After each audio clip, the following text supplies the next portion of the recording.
অসমৰ মুখ্যমন্ত্ৰী ডক্টৰ হিমন্ত বিশ্ব শৰ্মাই নতুন আঁচনি মুকলি কৰিছে আৰু আঁচনিখনত আপোনাক প্ৰদান কৰা হ'ব ই ৰিক্সাৰ লগতে চিলাই মেচিন প্ৰদান কৰিব লগতে ফেশ্বন ডিজাইনাৰ মেচিনো আপোনাক প্ৰদান কৰিব অসমৰ মুখ্যমন্ত্ৰী ডক্টৰ হিমন্ত বিশ্ব শৰ্মাই লগতে অটোমেটিক পেপাৰ ফ্লেগ মেকিং মেচিনো আপোনাক চৰকাৰে প্ৰদান কৰিব তাৰ বাবে অৱশেষত নতুনকৈ আপডেট মুকলি কৰিছে অসমৰ মুখ্যমন্ত্ৰী ডক্টৰ হিমন্ত বিশ্ব শৰ্মাই আপুনি কেনেকৈ আবেদন কৰিব লগতে আপোনাৰ কি নথি পত্ৰ লাগিব সবিশেষ জানক ভিডিঅ'টোৰ জৰিয়তে সব প্ৰথমতে জাননী দি আছে অসম সংখ্যালঘু উন্নয়ন বোৰ্ডৰ তৰফৰ পৰা 2023-24 বিত্তীয় বৰ্ষৰ বাবে নিম্ন উল্লেখিত সামগ্ৰী বিতৰণৰ বাবে অৰ্থ সাহায্যৰে অসমৰ স্থায়ী বাসিন্দাৰ অতিসূচিত ধৰ্মীয় সংখ্যালঘু মুছলিম খ্ৰীষ্টান শিখ বৌদ্ধ জৈন আৰু পাৰ্চী সম্প্ৰদায়ৰ বাবে সব প্ৰথমতে 1 নম্বৰত দি আছে প্ৰথমতে সক আপোনাৰ কোন কেইটা ক্যাটেগৰীৰ মানুহে লাভ কৰিব পাৰিব এই কেইটা আঁচনি আৰু 1 নম্বৰ দি আছে ই ৰিক্সা আঁচনি যদি আপুনি ই ৰিক্সা আঁচনিটো লাভ কৰিব খোজে তেনে ক্ষেত্ৰত 80% চৰকাৰী অনুমোদন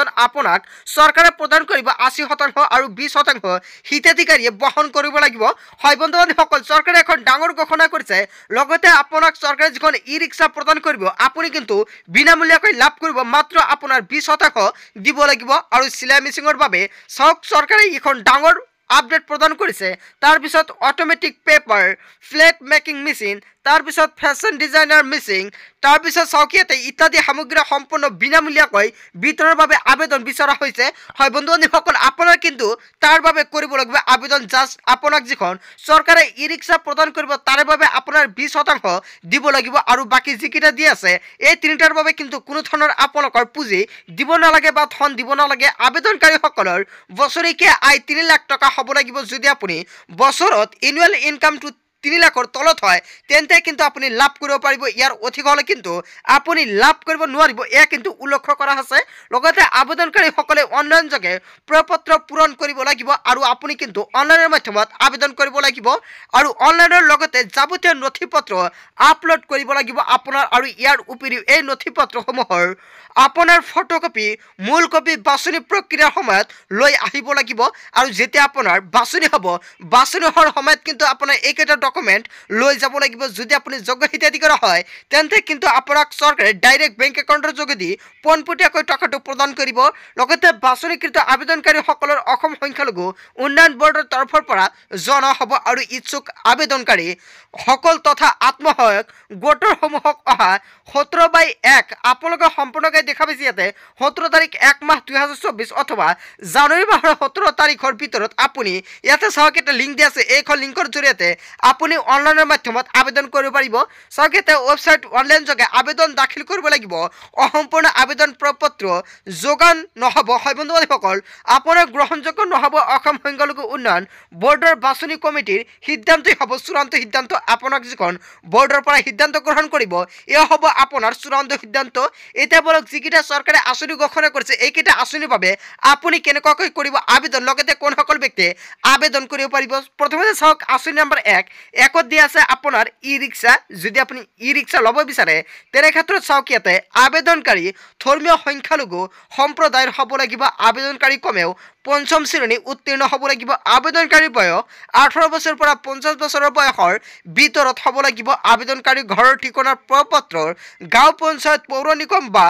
টাউন কমিটিৰ কৰ্তৃপক্ষৰ পৰা ল'ব লাগিব আবেদনকাৰী ভোটাৰ কাৰ্ড ও পৰিচয় পত্ৰৰ লগতে আপোনাৰ জমা দিব লাগিব আৰু লগতে বছৰিকীয়া আয়ৰ প্ৰমাণপত্ৰ সংশ্লিষ্ট কৰ্তৃপক্ষৰ পৰা সংগ্ৰহ কৰিব লাগিব সো বন্ধুসকল যদি আপুনি ই ৰিক্সাটো আবেদন কৰিব বিচাৰিছে তেনে ক্ষেত্ৰত এইকেইটা নথি আপোনাৰ প্ৰয়োজন হ'ব লগতে এইকেইটা নিয়মত আপুনি আবেদন কৰিব পাৰিব এতিয়া চাওক 2 নম্বৰত দি আছে আপোনাৰ চিলাই মেচিন যদি আপুনি চিলাই মেচিনটো আবেদন কৰিবলৈ যায় তেনে ক্ষেত্ৰত এইকেইটা নিয়ম আপোনাৰ মানিব লাগিব চাওক আবেদনকাৰী ধৰ্মীয় সংখ্যালঘু সম্প্ৰদায়ৰ ও মহিলা হ'ব লাগিব যদি আপুনি চিলাই মেচিনটো আবেদন কৰিবলৈ যায় তেনে ক্ষেত্ৰত অকল মহিলাসকলে কিন্তু লাভ কৰিব পাৰিব চিলাই মেচিন আবেদনকাৰী কমেও পঞ্চম শ্ৰেণী উত্তীৰ্ণ হ'ব লাগিব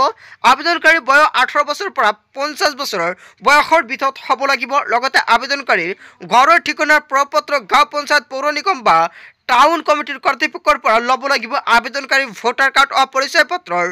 আপোনাৰ লাগিব আৰু বছৰিকীয়া আয়ৰ প্ৰমাণপত্ৰ কিন্তু এইকেইটা আপোনালোকৰ লাগিব নিশ্চয় আপোনালোকে জানিলে চিলাই মেচিন আবেদনৰ বাবে কি নিয়ম আপোনাৰ মানিব লাগিব তাৰ পিছত চাওক ইয়াতে ফেশ্বন ডিজাইনৰ বাবে আপোনাৰ কি ডকুমেণ্ট লাগিব ফেশ্বন ডিজাইনাৰ মেচিনৰ বাবে আবেদনকাৰী আত্মসহায়ক গোটৰ পঞ্জীয়ন হ'ব লাগিব হয় বন্ধু বান্ধৱীসকল যদি আপোনাৰ আত্মসহায়ক গোট আছে তেনে ক্ষেত্ৰত সেইখন গোটটো পঞ্জীয়ন হ'ব লাগিব আৰু ইয়াৰ প্ৰমাণ পত্ৰ আৰু সংশ্লিষ্ট কৰ্তৃপক্ষৰ পৰা সংগ্ৰহ কৰি আপলোড কৰিব লাগিব আপোনাৰ 2 নম্বৰ দিয়া আছে আত্মসহায়ক গোটৰ কমেও 10জন সদস্য থাকিব লাগিব যদি আত্মসহায়ক গোটৰ 10জন সদস্য আছে তেন্তে কিন্তু আপুনি লাভ কৰিব পাৰিব আৰু তাৰ পিছত আত্মসহায়ক গোটৰ নামত বেংক একাউণ্ট এক্টিভ থাকিব লাগিব আৰু আপোনাৰ যিখন আত্মসহায়ক গোট আছে যদি আপোনাৰ বেংক একাউণ্টটো এক্টিভ আছে তেনে ক্ষেত্ৰত কিন্তু আপুনি লাভ কৰিব পাৰিব চৰকাৰৰ এই বিশেষ আঁচনি আত্মসহায়ক গোটৰ সদস্যৰ ঠিকনা আৰু পৰিচয় পত্ৰ দিব লাগিব আৰু আবেদনকাৰী আত্মসহায়ক গোটৰ সদস্যসকল ধৰ্মীয় সংখ্যালঘু সম্প্ৰদায়ৰ হ'ব লাগিব 3 নম্বৰটো আপোনালোকে নিশ্চয় জানিলে কোন কোন ব্যক্তিক প্ৰদান কৰিব লাগিব আৰু লগতে কোন কেইটা নিয়ম আপোনাৰ মানিব লাগিব সক আপোনালোকক হেকত দিয়া আছে automatic paper flat making missing so আবেদনকাৰী আত্মসহায়ক গোটৰ পঞ্জীয়ন হ'ব লাগিব আৰু ইয়াৰ প্ৰমাণপত্ৰ সংশ্লিষ্ট কৰ্তৃপক্ষৰ পৰা সংগ্ৰহ কৰি আপলোড কৰিব লাগিব আত্মসহায়ক গোটৰ সদস্য কমেও 10জন থাকিব লাগিব লগতে এইকেইটা কিন্তু আপোনালোকৰ সকলোখিনি একেই সো বন্ধুসকল আপোনালোকে নিশ্চয় জানিলে এতিয়া আপুনি কেনেকৈ আবেদন কৰিব সবিশেষ জানিবলগীয়া হলে আপুনি তলত এখন টোল ফ্ৰী নাম্বাৰ দিয়া আছে এইখন নম্বৰত আপুনি যোগাযোগ কৰিব পাৰে সো বন্ধুসকল নিশ্চয় আপুনি কেনেকৈ অনলাইনৰ মাধ্যমত আবেদন কৰিব যদি আপোনাৰ ভিডিও লাগে তেনে ক্ষেত্ৰত নিশ্চয় আপুনি কমেন্টৰ জৰিয়তে জনাব আপোনাক নেক্সট ভিডিঅ'ত সম্পূৰ্ণকৈ দেখাম সো বন্ধুসকল আজিৰ মূল ভিডিঅ'খনত আপোনালোকক কিখিনি সৰু এটা ইনফৰমেশ্যন দিবলগীয়া আছিল ভিডিঅ'টি ভাল লাগিলে লাইক কমেন্ট শ্বেয়াৰ কৰিব আৰু যদি এতিয়ালৈকে চেনেলটি সাবস্ক্ৰাইব কৰা নাই তেন্তে এনেকৈ নতুন নতুন ইনফৰমেটিভ তথা হেল্পফুল ভিডিঅ' পাবলৈ হলে চেনেলটি সাবস্ক্ৰাইব কৰিবলৈ নাপাহৰিব so thank you for watching full video'